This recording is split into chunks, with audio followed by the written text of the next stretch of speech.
Ask the Secretary here if he would make an opinion whether this government can spend as much money on one treaty with Indian people as they have spent on one treaty in Southeast Asia.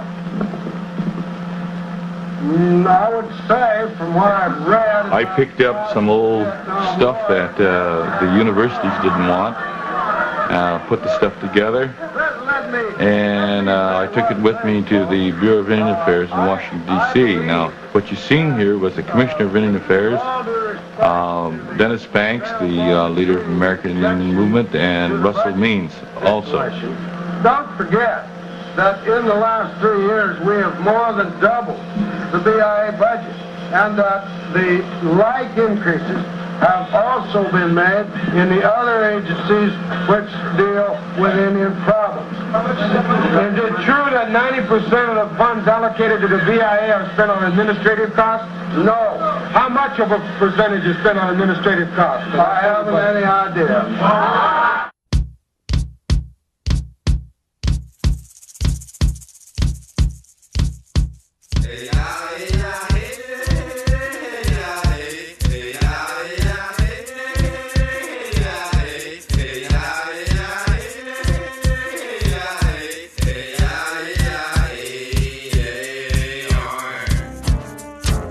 Rich man's war.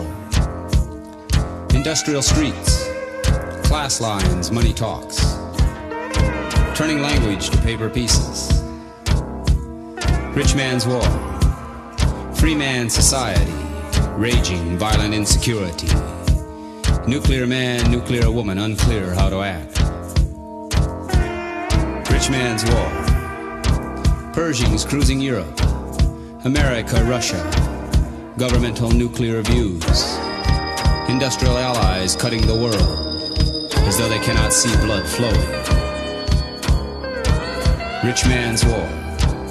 Central America bleeding, wounds same as Palestine and Harlem. 3 Mile Island in El Salvador, Pine Ridge in Belfast. Rich man's war. The poor, starving for food, starving for land, starving for peace, starving for real. Rich man's war. Attacking human, attacking being, attacking earth, attacking tomorrow. Rich man's war. Thinking of always war. Thinking of always war. With machines for ancestors, new unborn generations. Chemical umbilical cords are only wiring. In your electrical progress, human lives burnt offerings to the god greed. With lies for ancestors, there is no truth in some futures. Rulers of minds feeding next generation souls to the control machine. Sacrifice ritual for the proper technology.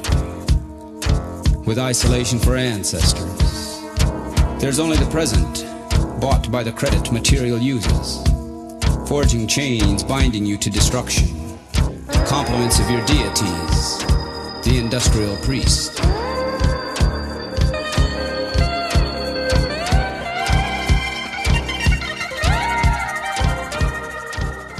Sheriff Robert Wills has said that there is no apparent connection between the shooting and the convention. With memories of the takeover of Wounded Knee in mind, some area residents were not happy to see the convention come to the Standing Rock Reservation. President Nixon leaves tomorrow morning on the first...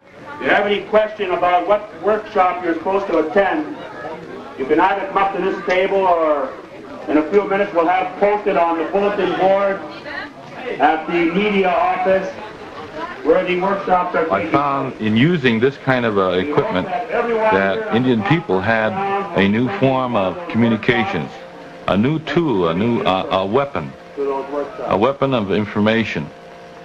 And that information would be just as good as rifles. I thought to myself that it would be better to issue Indians these tools to fight with than to issue them rifles to fight a war. I missed the first conference that they had, the treaty conference. But this time, when we received the invitation and the posters on our reservation, I made up my mind I wasn't going to miss this, and I was going to come here even if I had to hitchhike to get here. But fortunately, I didn't have to do that. So there's a good feeling here, and we have strong leaders. And the beauty of having a meeting like this is that all strong people who have the love for their own race come and meet. This is where we fellowship together. And there has been a good feeling here. We're the ones that still believe that everything that is sacred and holy revolves in a circle. Yeah, it's very simple. You look at the sun, it's round. The moon is round. The stars are round. The trees are round. The raccoon is round. The fish are round. The spider is round. You and I are round. Everything that is sacred and holy in this universe is round. And so in realizing that circle, you have to be revolutionary. I try to help my people. I try to help all the people, the Indian people, to unite them all so we can stand together like years ago, our grandparents, our forefathers. There was in a circle. They prayed together, they ate together, they shared together. They shared everything. So this is the way I was raised. So I've fed a lot of people here.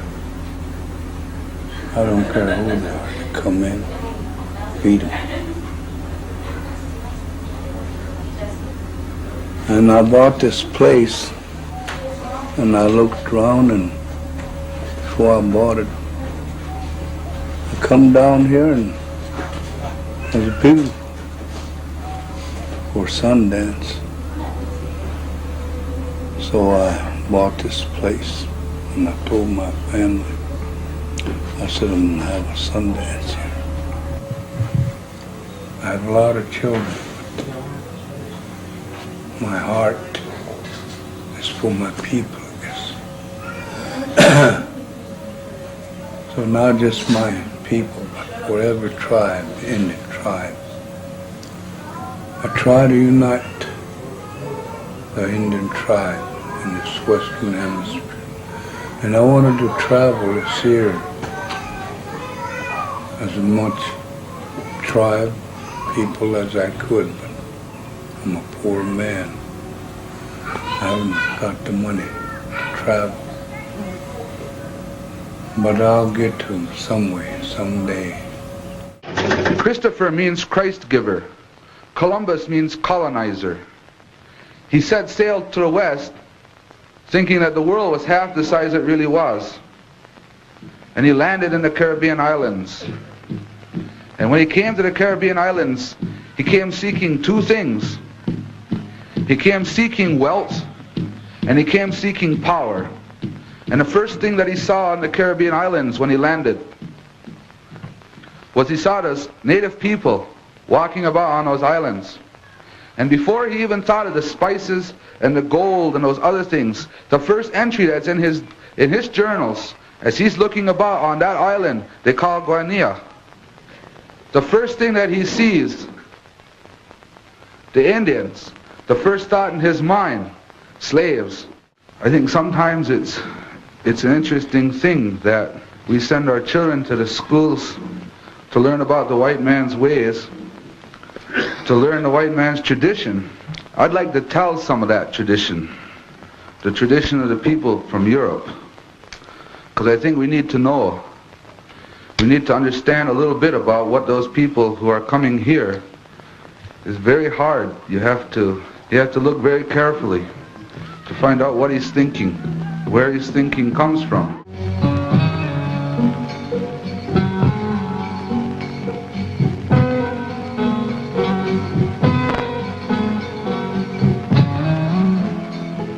The American Indian Movement, or A.I.M, was formed in 1968 out of the realization that Native people in our country here suffer a 43-year life expectancy compared to 65 plus for the rest of America.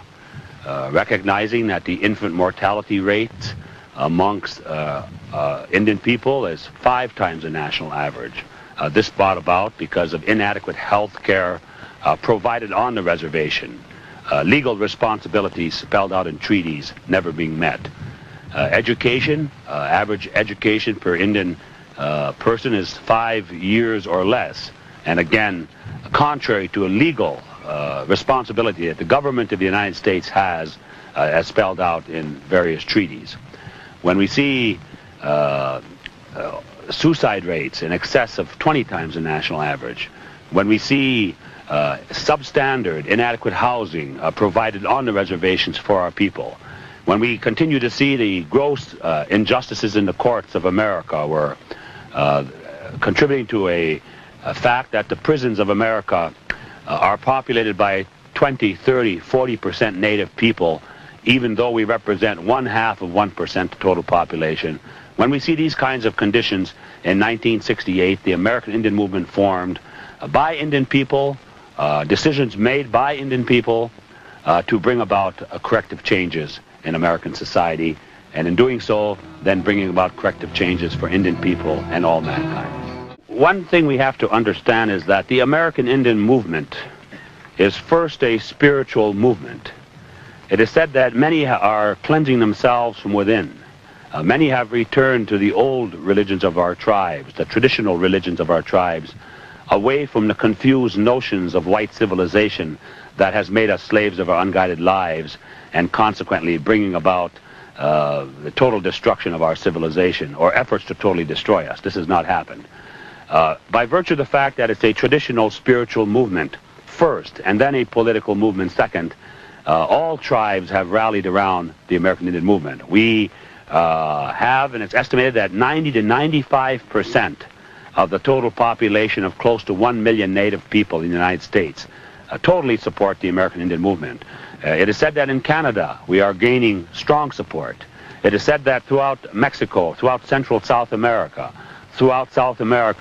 Native indigenous people who recognize what Wounded Knee represents and recognize what the American Indian Movement represents is standing in our support. This federal war exists because of the resources of the land. The federal war exists because the federal people know something about the natural mineral resources of that land that our people don't know. They know that there's oil, and they know that there's things like natural gas there. This federal war exists for the same reason all the other federal wars have ever existed. Because they look at it in dollar signs. They look at it in money. The purpose of the convention is to bring about some kind of guidelines, some kind of platform, and certainly to establish an international treaty commission, a commission that would seek enforcement of all of the treaties that have been signed between the United States government and the Indian tribes of North America. And hopefully through the kinds of action that the American Indian Movement is proposing here at this convention, through the establishment of a treaty commission, that we'll be able to stop the illegal strip mining and the robbing of natural resources.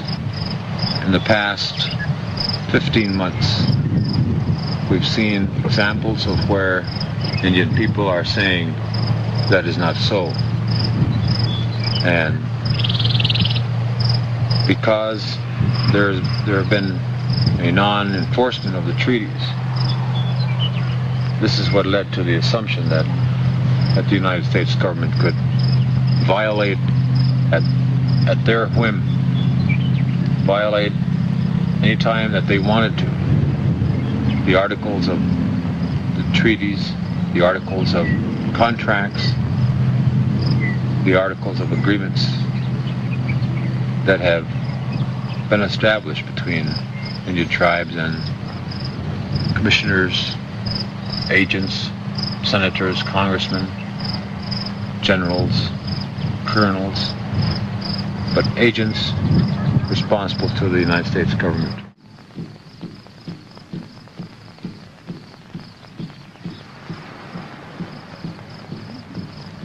This treaty convention hopefully will close the door to the chapters of abuse and mistreatment. At least that's our intentions. It may develop where it will be necessary that the arms that we laid down at Wounded Knee will have to be picked up again and again, used to enforce the agreements, used to enforce the articles of over 371 different treaties.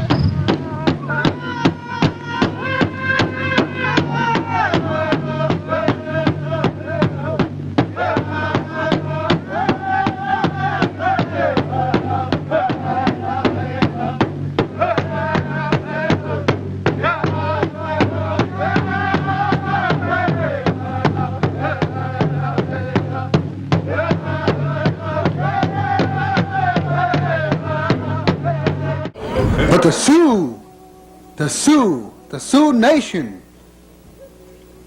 the Sioux Nation, I'm not going to go underground. I must fight till I die. If I'm going to send to penitentiary again, I'm going to be there. But I'm going to come well, as soon as I come out, I will continue. I must continue. It's our responsibility. We, in a sense, are giving a legacy to the yet unborn and the young Indian people today, so that perhaps in 20 years from now or 30 years from now, when a lot of you and I may be dead and buried, that there will be another group of Indian people here on this very same spot who can say that we're here today because 30 years ago, when they had the first A.I.M treaty convention, our people showed an example, developed treatment programs and alcohol programs to help our brothers and sisters at home on the reservations and in the urban areas, but we also have to deal constantly with a dominating society that has its kind of systems and its kind of values geared for their purpose, not for you and I. And they use drugs a lot of times to hold us down. They use alcohol to hold us down. They could stop it, they could help us, but they're not doing it. Now, I do not believe that we can all unite on things like economic development. We cannot all unite as Indians based on better education. We cannot all unite based on better health services, but it goes higher than that. We have to unite in the spirit of God, of the Great Spirit. We have to develop a new symbol that will lead us on and bring us all together. And once we learn to love each other and understand each other and know what that symbol is, then we won't have to worry about drugs and alcohol, poor health, housing, education, economic development, preservation of our lands, or whatever it may be, because we will be the kind of people like our forefathers were, because we will be able to stand up and we will be able to say that we are Sioux, Chippewa, Navajo, Cree, Creek, or whatever it is, and we can be proud to the extent that we are willing to lay down our lives today for that. That's what I believe in.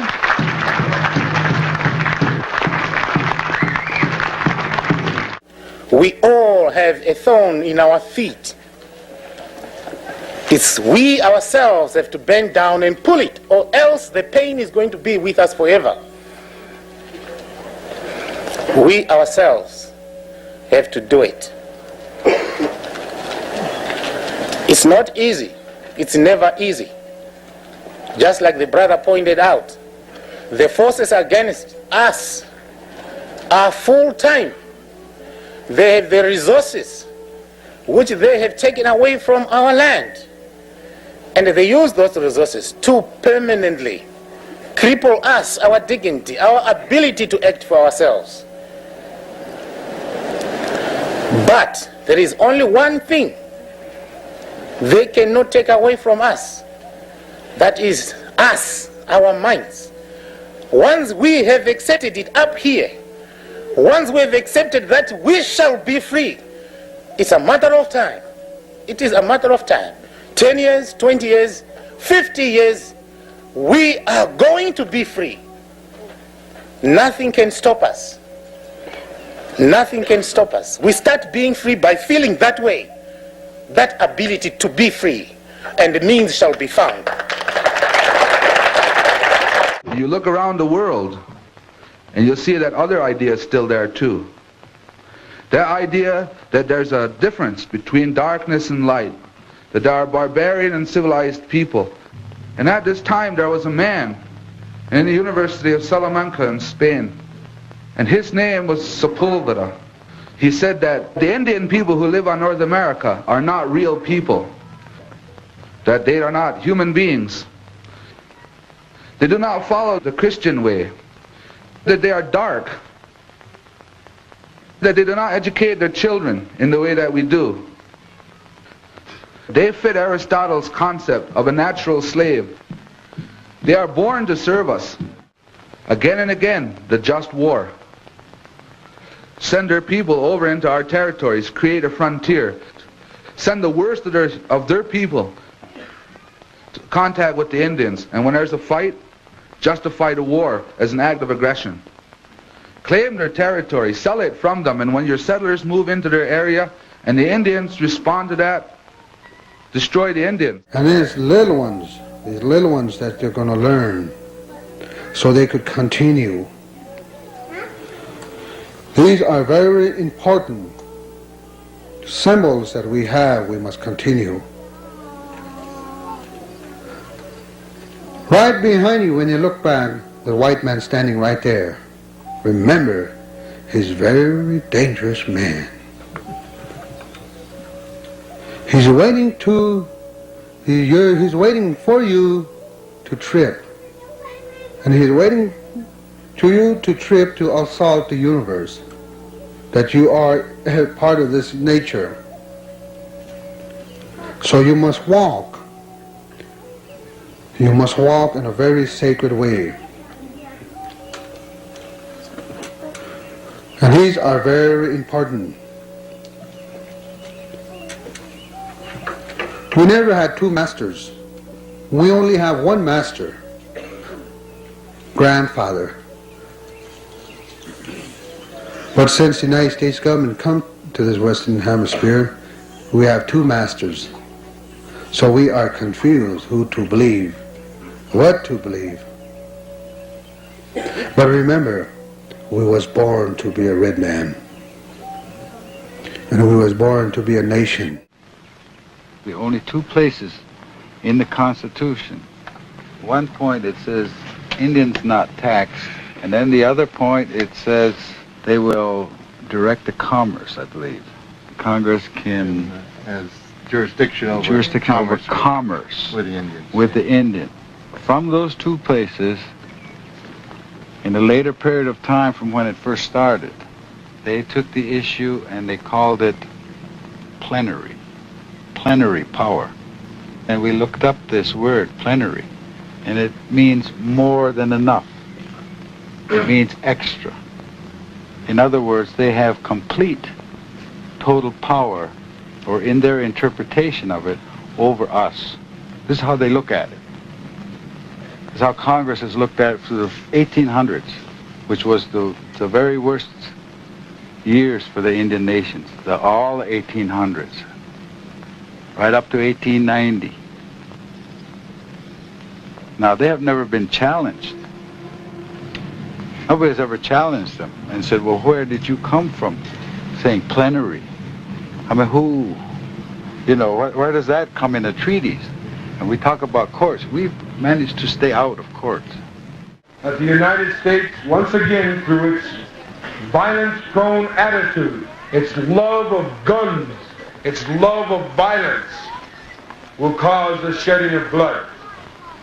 It is not over. The deaths of Indian people in our fight for our rights will continue.